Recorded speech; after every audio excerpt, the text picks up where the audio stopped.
अस्सलाम वालेकुम। और मैं महजन आज जो मज़मून आपको पढ़कर सुनाएंगी उसका उन्वान है गर्मियों की छुट्टियाँ, समर हॉलीडेज़। तो आइए शुरू करते हैं।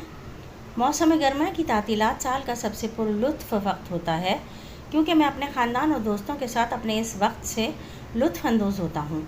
सालाना इम्तहानात ख़त्म होते ही मैं अपनी गर्मियों की छुट्टियों की मनसूबाबंदी शुरू कर देता हूँ। हमारे ख़ानदान में आम तौर पर सब लोग मिलकर एक साथ छुट्टियाँ गुजारते हैं। हम गर्मियों की छुट्टियों में अपने नाना नानी से भी मिलने जाते हैं। मुझे अपने नाना नानी से मुलाकात करना बहुत अच्छा लगता है, क्योंकि वो हम सब भाई बहनों से बहुत लाड प्यार करते हैं और हमारे साथ वो भी इन छुट्टियों का इंतज़ार करते हैं। हर साल की तरह इस साल भी मौसम गर्मा की तातीलात में हमने अपने कज़न्स के साथ अपने नाना नानी के पास गिलगित के पुरफ़िज़ा मुकाम पर अपनी छुट्टियों का आगाज़ किया। हमने कराची से अपना सफ़र रेलगाड़ी से शुरू किया। रावलपिंडी पहुंचकर हम बस के ज़रिए गिलगित पहुंचे। वहां हमारे मामू हमारे इस्तकबाल के लिए मौजूद थे। मैंने इस पहाड़ी इलाके के आसपास के खुशनुमा मनादिर देखे और फितरत से लुत्फ़ अंदोज़ होकर बहुत अच्छा वक्त गुजारा।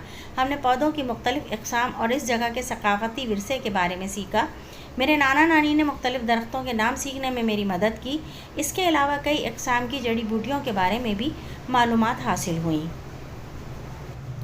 जिस दिन मौसम गर्म होता उस दिन हम सब घर वाले मिलकर अपने घर के करीब दरिया पर नहाने और तफरी करने जाते। शाम को हम सब खुबानी से बने हुए ठंडे मशरूब से लुत्फ़ अंदोज़ होते, जो कि एक सेहत बख्श और लजीज घरेलू मशरूब है। हम अक्सर दोपहर को अपने मामू के चेरी और आलूचे के बागात में दरख्तों की ठंडी छाँव में गुजारते और वहाँ पके हुए आलूचों और खुबानियों के मज़े लेते। मामी हमारे लिए मज़ेदार और लजीज खाने बनाती। रोज़ करीबी बाग में हमें सैर कराने भी ले जाती।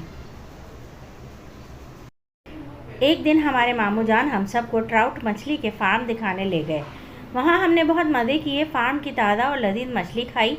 रास्ते में कई झरनों के नज़ारे भी देखने को मिले। नांगा पर्वत की बर्फ़ पोश चोटी का नज़ारा भी दूर से देखने का मौका मिला। बुलंदोपाला पहाड़ों के दामन में अताबाद झील पर कश्ती की सैर से भी लुत्फ़ अंदोज़ हुए। हमने कदीम आलतित बालतित किले भी देखे। इसके अलावा नलतर वादी में मौजूद खूबसूरत झीलों की सैर करते हुए हम वापस अपने नाना नानी के घर पहुँचे। रास्ते में हमने वहाँ के मकामी खाने भी खाए। हमारे नाना के छोटे से शहर के कुदरती नज़ारे बहुत हसीन खूबसूरत थे। रात को तारों से भरा रोशन आलूदगी से पाक आसमान का नज़ारा नहायत दिलकश लगता था। ये नज़ारे हमें अपने शहर के अपार्टमेंट में कहाँ देखने को मिलते हैं।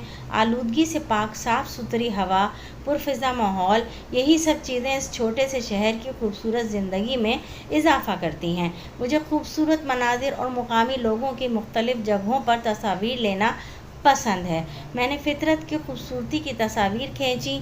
मेरे पास तस्वीर का एक दिलचस्प मजमुआ है जो मैंने अपनी छुट्टियों के दौरान मुख्तलिफ़ मकामात की सैर के दौरान ली हैं। हमारी नानी रातों को हमें बिस्तर पर लिटाकर अपने बचपन के वाक़यात और कहानियाँ सुनाती थीं।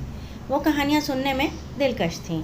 हम छुट्टियों के अख्तिताम पर कुछ तोहफ़े घर लाने के लिए ख़रीदारी करने बाज़ार भी गए। मेरे नाना नानी का एक छोटा सा फार्म था जिसमें गाय, बकरी और मुर्गियाँ थीं। मुझे इनके काम में इनकी मदद करने और जानवरों की देखभाल करने में लुत्फ़ आता था। मुख्तसर ये कि हमारा तकरीबन 15 रोज़ का क़याम तफरी से भरपूर था।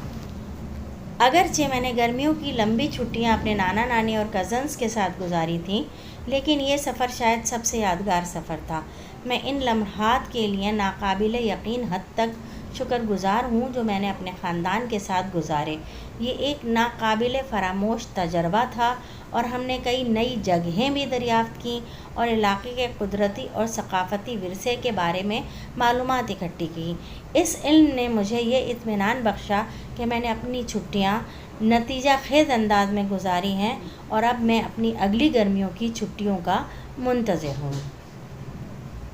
अगर आपको वीडियो पसंद आए तो वीडियो को लाइक करें, चैनल को सब्सक्राइब करें